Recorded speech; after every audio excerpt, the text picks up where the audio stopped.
दोस्तों नमस्कार।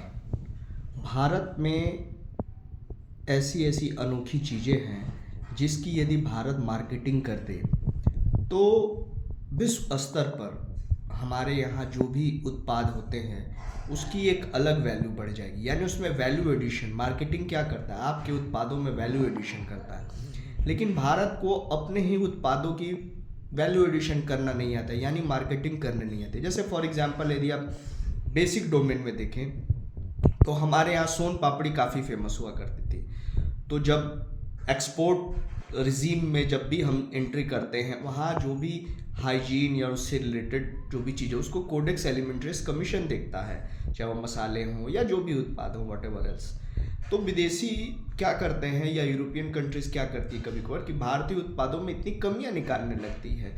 जो हमारी फॉर एग्जांपल सोन पापड़ी है, उसमें जो इंग्रेडिएंट्स हैं उनमें कमियां निकालने लगेंगी, और इसे जबकि वो एक सम सॉर्ट ऑफ हेल्दी चीज़ है और पहले उसको एक प्राउड, लेकिन आजकल की डेट में लोग उसके प्रति एक सेकेंडरी इशू, जो एक चीप एंड बेस्ट अल्टरनेटिव है in competitive market. In the same way जैसे मखाना है, तो मखाना एक सूडो सीरियल्स है और उसमें सारी चीज़ें जैसे potassium, calcium, what ever else जो भी चीज़ें हैं जो एक बॉडी को हेल्दी न्यूट्रिएंट्स प्रोवाइड करते हैं। और अभी बिहार जो है वो सारे स्टेटों में सबसे ज़्यादा उत्पादन वही होता है। अब धीरे धीरे मखाना को उसकी एक वहाँ की ब्रांडिंग करनी होगी।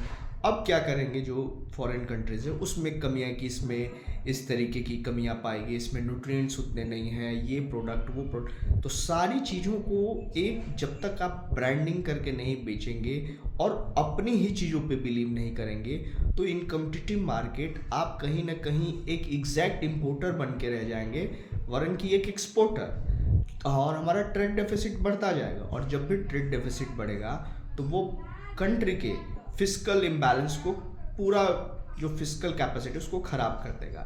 इसलिए चीज़ों को ध्यान रखना है। धन्यवाद।